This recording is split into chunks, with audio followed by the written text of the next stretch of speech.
This is the KGEZ Good Morning Show with John Hendricks and Robin Mitchell. Now, Glacier Bank's Community Conversations.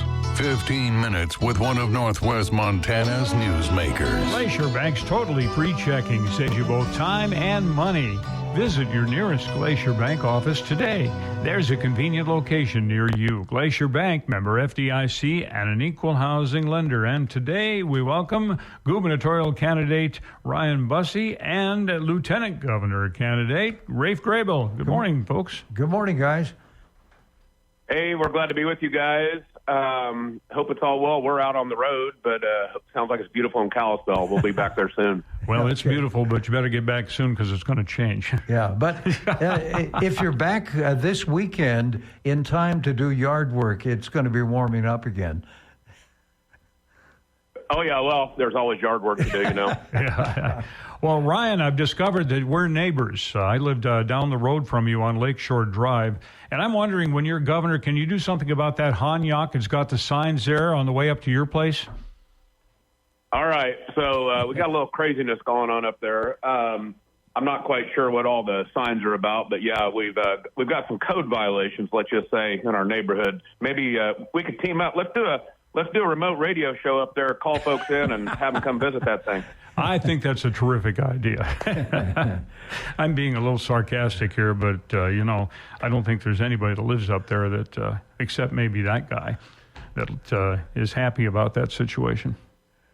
Yeah, it only takes one bad neighbor to kind of mess stuff up there. But other than that, it's a great place to live. Glad to know you're a neighbor there. Oh, man, I tell you. Yeah, and I guess my wife is going to provide your wife some peonies, so get ready. You're going to be invaded. Oh, great. So you're the one causing me yard work. Really appreciate that. Well, yeah. Let's talk property taxes. This is getting to be out of hand. Yeah, it really is. Look, everywhere we go, and Rafe's sitting here with me right now, I can tell you we hear property taxes. You knock on a door, you hear property taxes. Turns out people don't like multiple tax bills going in their mailboxes. And it really doesn't matter if it's a Republican mailbox or a Democratic mailbox. People react the same way. And, our campaign events are pretty doggone hopeful. I will say the upside of this, guys, is that people have kind of let their national politics slip away. And I know it's been a hard time for a lot of people across the nation and our state to see families and workplaces and everything divided over divisive national politics. But when you have something hit us all in the pocketbook equally, like property taxes, it kind of focuses everybody back on the state that we love. And so the upside is that, folks of all sorts, libertarians, Democrats, Republicans, all come into our events because everybody's kind of woken up to the fact we need to focus on taking back our state. So that's a hopeful thing that kind of spins out of something that's pretty disastrous. And so we can complain about property taxes all day long, but what can we do about them? I'm actually going to let Rafe answer this because first off, he served in the Bullock administration. He was Governor Bullock's chief counsel, and he had an interesting interaction with somebody who shoved a bill in his pocket here. I'll let him tell the story, but he can rattle into what we need to do. Yeah, we were at a political event, and this lady came up to me, and I had a jacket on and shoved this piece of paper in my pocket. I go, well, what's that? She goes, it's the one-page bill to lower property taxes. So it turns out, like in Montana, we all felt this, where home prices have gone up because a lot of people moved in, whatever it is, and that causes, naturally, taxes to go up too, unless the state lowers the tax rate. And you see the last four governors, 2 Democrats, 2 Republicans, have done exactly that. When home values have gone up, they lower the state tax rate because, look, the amount of money the government needs doesn't change. It's just that the valuation goes up. So what do? Lower the tax rate. Last 4 governors do that. This governor, for whatever reason, he got a memo from his staff, got his name on the top, that says, hey, you got to lower the tax rate or else everyone in Montana is going to get hit with a higher tax bill. Chooses not to do it. But honestly, I've worked in this field before. You got to change one number in the tax code. Title 15, change one number, and everybody's taxes would have stayed flat. For whatever reason, this guy said, well, a couple $100 million we're going to get from folks. Oh, I want to go use that on tax breaks for Northwestern Energy or whatever it was, and took the money, and we're paying the price for it. But it's really actually pretty easy to fix. And we need to look. What's happened is bad, and it needs to be fixed. I think everybody needs to understand, though. We're rolling down the pike towards another great big surplus. We're rolling down the pike towards another tax assessment. You saw what these guys did with a couple $2 billion and a checkbook in the last session. You want to give them $3 or $4 billion and another checkbook in the next session and let them give pipeline companies, everybody else, a big tax break and everybody else get another tax hike? I mean, I don't. Just to be the devil's advocate here, Ryan, if they have the ability to create more jobs and create a better economy, doesn't that affect us all? Well, yeah, for sure. If we could do that, but what we did in the last session, what they chose to do, it wasn't a job creation thing. Northwestern Energy makes $186 million a year. They gave them a $36 million tax break. That went straight to the bottom line of Northwestern Energy. It wasn't a job creator. So I think, Rafe and I are pretty doggone focused. We're laser focused, in fact, on making things better for working people. We can't have a thriving economy. We can't have the towns that we want to live in when nurses and school teachers and cops and mechanics and the very people that make our communities go, they can't afford to live there anymore. And when you crank up property taxes, that makes things way worse, not better. So, yeah, we want jobs. We want a thriving economy, but we got to focus on the people that make that happen. Northwestern Energy, the CEO makes $3.4 million. He doesn't need a tax break. Yeah.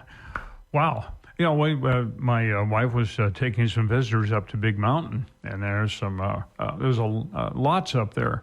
And they were told that those lots, this is an undeveloped lot, not 10 acres, but a lot, $5 million just for the ground. Can you imagine what they're going to put on it? I really don't want to imagine what they're going to put on it. I don't know if you guys saw in the beauty, look, I think a lot of people like us feel the Montana that we love being taken from us. Things are being done, policies are being instituted so that somebody's trying to turn this into a playground for billionaires, and that somebody is a billionaire and who flies a jet around, whose name is Greg Gianforte. There's a huge 18-hole golf course going in right now on the Big Hole, a place that a lot of people in the Flathead love to go down and fish. I love it down there. But the river is already stressed. It doesn't have enough water in it. We don't need it being changed into Las Vegas, sucking up more water and putting more nutrients into the river. And what are they doing? They're putting an 18-hole golf course on it, right in the sagebrush. When you have policies that make it hard on working people and really easy on billionaires, well, you're going to have fewer working people and a lot more billionaires. And it's not that we're against successful people and wealthy people. We want them to be here, but this state has to be balanced with the kind of working folks that have always made it what it is. It's a beautiful place, and the people who have worked to make it a beautiful place need to be able to afford to stay here. Somebody told me you were gun-grabbing Busse, and I want you to explain that to me after this.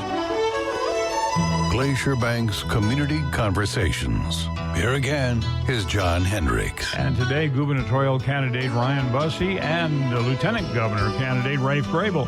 All right, gun grabber, talk to me. All right. Well, I worked in the gun industry for 25 years. I sold 3 million guns. I was shooting with my boys a couple days ago because we love to hunt and shoot together. By the way, those two can burn up more ammo. I thought I had a bunch of ammo stored up, but my kids can outshoot me. I don't even know how that happened. Now, I love my guns. I'm very proud of working in the firearms industry, and I think freedom that powerful needs to be balanced with responsibility. So you guys probably remember a couple years ago, we had people marching up and down our streets in Kalispell and a lot of other towns with loaded AR-15s trying to scare kids who were out on the streets protesting or exercising their free speech. I don't think that's responsible. I don't think it's right that you use guns to intimidate people. I don't think 99% of Montana gun owners are okay with that kind of thing. We want the right to protect ourselves. I believe in that. We want the right to own our guns. I believe in that. We also want the right to be responsible and protect those rights. So that's what I'm about. Proud of I'm proud of owning guns, and I'm proud of having worked in the gun industry, and I'm also proud of being responsible. What do you think we need to do in terms of regulation to make responsible gun ownership come back? I think, and I've been preaching this, I don't think we have a regulatory problem. I think we have a cultural problem. I think, my plan is to lead by example, to be honest with you. I think that responsible gun owners just need to stand up and decry irresponsible actions. If we don't, then people at other places are going to, they're going to try to enact legislation. And do we want that? No. We want to patrol ourselves. We want to police ourselves. And so if there are irresponsible actions, I think a governor ought to stand up and say, hey, knock it off. That's not the way responsible gun owners believe. I'm wondering, with all the violence, the gun violence going on, where is the NRA? Well, so NRA has really gone off the rails. If you haven't figured that out, look, in my race, Gianforte is using some of the tactics of the NRA, and that is to create lies, to gin up all sorts of fear. Again, I am a guy who sold 3 million guns and owns lots of them and shoots with my kids, and yet they're telling lies about me to try to distract you, right? So they dream up this culture war crap so that they can raise your property taxes, so that they can build golf courses on the Big Hole River, so that they can take your Montana from you. Like, that's not it's just a diversion. And, politics is broken in that way, and that's why Rafe and I we're pretty dang enthused. You go to our events, and there's Republicans showing up. There's people, hundreds of people have come up and given us a hug and say, hey, this is the first time I've ever been at a political event. I love you guys. They just want their state back. They're tired of this crazy political rhetoric where people make up stuff like calling me names, saying I'm something I'm not, or saying Rafe something he's not. So we're head first, full force into this thing to get the state back. That's our motto: get your Montana back, and we believe it. Now let's talk a bit about health care and how it applies to all of us, including the women in our lives after this.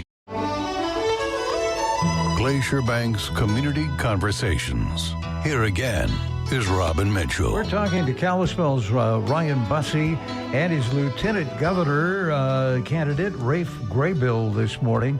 And let's talk health care. I guess yesterday was the anniversary of the Dobbs decision. A lot of women were activated, not shopping, making their voices heard. And Raph, you were instrumental in the drafting of C-128, were you not? Yeah, I was involved in that, and I've represented Planned Parenthood in Montana for a while here. And since the Dobbs decision came down, I think a lot of people like me go, how can it be that in our country my daughters have fewer rights to their bodies than their mother had? I think it's really woken a lot of folks up to, look, you can be Democrat, Republican, but we do not want the governor, the government, and our doctor's office. And we have seen surveys that show that this crosses both political parties, the feelings about this. And you got enough signatures to get on the ballot. Yeah, this is Ryan back here. I want to congratulate Rafe. We have the best constitutional attorney in the state on our ticket, and that's Rafe. It's pretty disgusting to think about how hard Austin Knudsen and Greg Gianforte tried to keep this ballot initiative from coming to pass. Frankly, they kept Rafe up some pretty late nights, making him file case after case after case with the Supreme Court to get it done. Even though, as you just said, this is a wildly popular thing for people to stand up for their own bodily autonomy. For those folks who don't know, we have a wonderful constitution in Montana, one of the best maybe ever in the world. And in that Constitution, our framers in 1972, 100 common citizens came together, and they gave us some very specific rights in there against the government. And one of them is the enumerated right to privacy. That right to privacy covers bodily autonomy for every single person in this state. And Greg Gianforte has promised to strip the right to privacy from the Constitution. That's what this whole fight's about. It's really not about whether you don't have to like or hate or support or not support abortion. It's about supporting bodily autonomy and the right to make your own decisions and not have a governor sitting in the doctor's office looking at you. And by the way, the thought of that kind of creeps me out. Greg Gianforte sitting there looking at me in the doctor's office. So I would assume that CI 128, by all accounts, looks like it will be on the November ballot. One of the things that seems to happen to any initiative in our state is that when it gets to the legislature, something always goes wrong. This is right. If I hear you there, the good thing about CI 128 is it's a constitutional initiative, and so the legislature cannot amend it. I mean, that's frankly one of the insights here is our people in Montana come together and vote for something overwhelmingly, like the legalizing that marijuana initiative, for example. People vote overwhelmingly one way, and the politicians get together in Helena with this governor and change it. That's why we wrote this one to be a constitutional initiative, to say, doesn't matter who the governor is, doesn't matter who the legislature is, the government should not be in your doctor's office. Put that in the Constitution and protect it. That's where we put our highest values around privacy, rights against the government. So that hopefully this one, when it passes, there'll be no tinkering by folks in Helena. Okay. That was the one thing that has kind of always frustrated me is that, and you point out the marijuana legislation, 2/3 of the people in the state wanted it legalized. The legislature didn't. And they did everything they could to try to stop it, delay it. I'm surprised. Well, and they created all this extra, red tape around it. I mean, that's a real popular initiative, and they end up compromising on this. Some counties it's legal, some it's not, and that just creates a whole extra messy layer of government that nobody asked for, nobody wants, nobody needs. Yeah, what is it about those guys hating freedom so much? I don't understand it. It's freedom to make your healthcare decisions, freedom to partake in cannabis if you want. It's legal. The people voted for it, and these guys, they seem hell bent to limit freedom. I don't know what they're all about. And then, but they liked the tax revenue from it, and they wanted to steer it where they wanted it to go.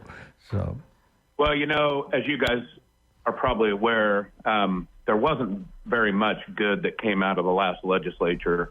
Much of the bad stuff Gianforte signed, and frankly, it's kept Rafe pretty busy because he has to sue to overturn some of those things. But one really good bill that came out of there, almost 90% of the legislatures voted for and supported. It was Senate Bill 442. That takes the marijuana tax money, and it sends a lot of it to the counties for conservation and road projects. And so it was a Republican-sponsored bill from the High Line. Folks all across the state were like, they were thrilled. We talk to these county commissioners all the time. They're like, okay, we're going to get some money to fix our roads. And Greg Gianforte vetoes it. The one good bill that they came up with, he vetoed. Apparently, he's against road maintenance. I didn't realize that was something to be against, but he is. Well, you guys are out there kicking it, doing your best to get your story told, and we appreciate the opportunity to hear the story today from the both of you. Hey, thanks you guys for doing what you do. I'll send Sarah down there to get those pianos here later today. All right, you got it. Judy's waiting. Thanks so much. It's Glacier Bank's Community Conversations, a service of Glacier Bank where your checking is totally free.